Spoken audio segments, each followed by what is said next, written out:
তুমি যদি তোমার জীবনটাকে ভালোবেসে থাকো তাহলে কখনো অযথা সময় নষ্ট করিও না।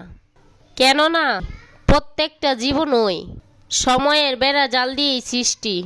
হতে পারে জীবন চমৎকার যদি আপনি সেটা উপভোগ করতে পারেন। এই জন্য শুধু প্রয়োজন একটু সাহস, কল্পনা শক্তি আর অল্প কিছু টাকা। যে পরিশ্রমী সে কখনো অন্যের উপর নির্ভর করে না। ওরা তোমাকে নিয়ে ঠাট্টা করছে করুক, হাসছে হাসুক, আঘাত করছে করুক, ওরা যেন কখনো তোমাকে না থামাতে পারে। তাহলে তুমি অবশ্যই সফল হতে পারবে।